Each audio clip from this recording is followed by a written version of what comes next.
nga guys, tuloy na, congrats sa atin dahil approved na ang ating Pag-ibig Housing Loan Construction. So, ito na nga, inaayos na namin ang lahat para pagdating ng contractor, ready na talaga. Actually, na-approve yung loan namin is July 15. Second approval siya kasi pinarevise namin. Pinare-approve, I mean. Ayun na nga, kaso need talaga ng equity. So, while waiting dun sa pera para makapag-provide kami ng equity which is 800,000. Ito, since yung father ko meron siyang alam sa construction, so dati kasi din siyang karpentero and foreman, so kami naman yung mismong nagtanggal ng mga lumang bubong, mga lumang pinto, para kahit pa paano kasi okay pa kasi talaga tong mga to kasama yung mga in-laws ko, brother-in-law ko dito. So iba dito na ibenta pa namin para alam mo na another budget. And then yung iba okay pa talaga, mga yung bubong okay pa, mga bakal, bintana, ganyan. Jealousy ng bintana din, ibenta pa, nagamit pa. Ayun. So, ito na nga siya. So, maganda rin pala talaga na may alam yung isa sa inyo about dito. Kasi kung mag-hire pa kami na magtatanggal, magbabaklas itong mga to, alam ko abutin din siya na malaki. Actually, napag-usama din namin ng contractor namin dito na hiwala yung payment nung sa demolition niya. Nagulat din kami na parang aabot din pala siya ng 100,000. So, ito na yung mga unang batches ng order namin ng mga bakal. So, dahil sa inflation, grabe, sobrang mahal ng bakal ngayon.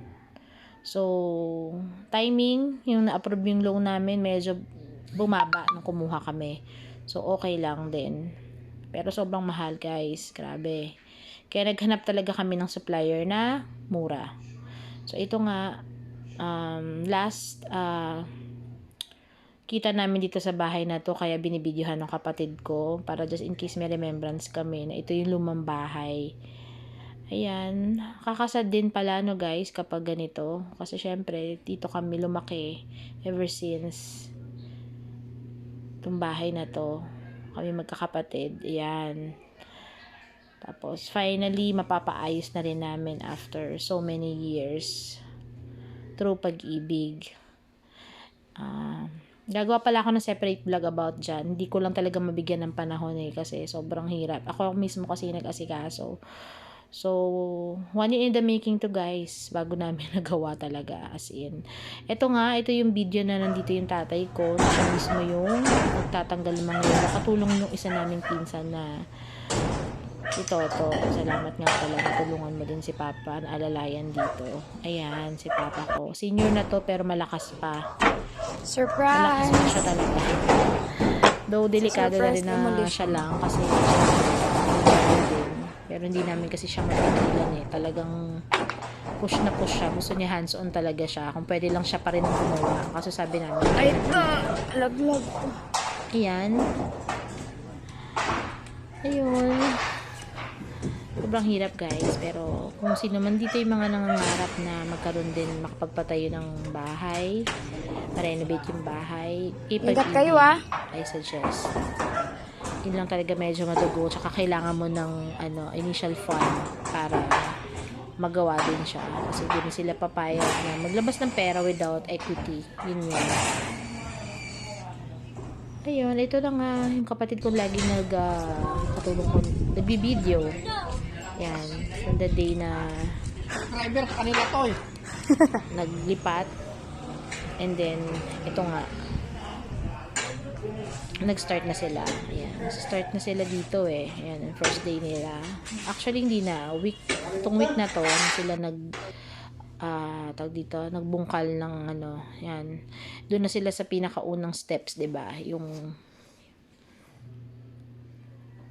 Ngayon yung contractor namin, yan si Kuya Kaloy. Hi, Kuya Kaloy. Ayan, hands-on siya. Diyan sila sa paghuhukay, yung hukay, gagawa sila ng hukay para dun sa pinaka-pundasyon ng bahay. Kasi, dati, second floor lang yung bahay namin, gagawin namin siyang 3 palapag since marami kami magkakapatid, 6. Pero since may mayaman yung isa namin kapatid, hindi na siya nakihati. So, 5 lang kami. Buti na lang talaga. Char. Ayun. Ayun sila kuya. Pasing contractor pala to si Kuya Kaloy. Ito na Very nga, guys. hands-on. Kinify na namin yung mga video. Kasi ito na yung last sneak peek ng ang bahay namin na luma before siya ipagawa. Bago siya i-demolish o gibain. Ito nga, ayan, ikot namin isa-isa from the gate to papasok dun sa mga kanya-kanyang kwarto ng mga kapatid ko na busy nakatira dito. Actually, kami nakatira din dito pero since mayroong bahay yung asawa ko, lumipat din kami eventually after 3 years yata. Something ganun. Empty Ayan house. siya. Diba? Ayos na ayos pa talaga siya. Nakakapanghinayang siyang ipagiba. Pero, hindi naman kasi pwede. Ipa-construct namin siya ng by portion. So, need siyang i-demolish lahat. The whole, thing. Kasi yung is 160 square meters yung lot eh. So, dapat yun lahat. Like ito, itong part na to, sobrang okay pa kasi parang 2 years pa lang or 1 year pa lang itong naparenovate tong kitchen namin. Ayun, biglaan kasi medyo hindi rin sila nagkaintindihan sa mga plano. Gumastos din sila din daw ng 300,000 sa pagpaparenovate nito. So, you can see, maayos pa talaga siya. Ayan. Then, sa labas, ay ito yung hagdan namin. Yan, mahogany from pa to. The province pa kinuha to. Pinaship pa dito sa Manila. Ayan, yung dati naming bahay. Ito, yung nasa taas, medyo talagang ka-renovate. Na-renovate din to eh. Hindi lang napalitan talaga yung pinaka-floor Ang niya. kwarto ko, wala nang laman. Ayun. Wala nang division. Ayun, sobrang okay pa siya guys, diba? Ayan. Ito na siya. Kwarto ng kapatid ko, yung pinakabunso namin. Recently na pinaayos lang din. Gumastos din kami dyan. Pero ayun nga, bagong pintura lang din. Pero wala, I need talaga. Guys, dito na tayo. Palabas na tayo. Continue natin yung video dito sa susunod na room before. Ayan. Ito yung dati kong tinirahan. Pero eventually, malis din ako, diba? So, yung kapatid kong pang-apat, si May, yung tumira dito. Actually, okay na okay. Parang 1 year pa lang din nila to napapaayos yung floor nito. So, bagong-bago pa talaga siya, guys. So, nakakapanghinayang na alisan. Pero, syempre, lumalaki na yung family. Need na nilang paayos talaga. Ayun, guys. Then, ito, yung sunod, yung bahay ng tita ko. Ito, bahay na pala to ng ate ko, which is, ito pa rin yung gusto niyang pwesto sa dulo. Ayan. Then, pabalik. Ito na siya. Palabas ng bahay kasi medyo malalim to bahay namin eh. Merong underground. Keme. Ayun guys. Ito lang. End ko na yung vlog ko. Till next time. Bye. Bali, na lang kayo. Ito yung mga aso pala namin. So, ito yung taas. Ayan. So, don't forget to subscribe and, comment down lang kayo kung gusto nyo. Request lang kayo sa pero malamang most likely ang mga ibablog ko lang naman ako sa pag-ibig process, pag-ibig timeline, pag-ibig and regarding lang din sa status no house construction. Yun lang guys, bye. Ano, skyway pinadaan? Hindi ko na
check naman natin yung sa sumunod na kwarto.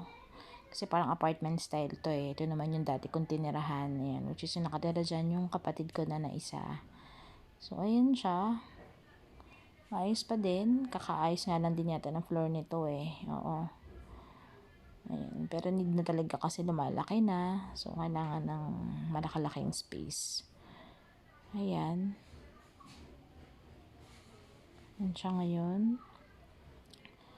Then, sumunod. Sa dating tinirahan ng tita ko. Ayan. So, halos magkakasame, lang to. Length. O yung laki ng bahay. Yung sukat area. Ayan. Then, ito yung kay ate. Sa dulo siya. So, sa bagong bahay, dulo pa din siya. Kasi yun talaga yung gusto niya eh. Ayun lang guys. I hope you enjoy watching this vlog. Till next time, mag-upload ulit ako pag nagkaroon ng time. So, isa-isahin ko lang from the top tayo. Yan. Yun lang guys. Thank you. Please don't forget to subscribe po para sa mga susunod. Kung may mga questions kayo, comment down below lang kung ano yung mga gusto nyo i-vlog ko. Okay, thank you. Thank you so much. Bye!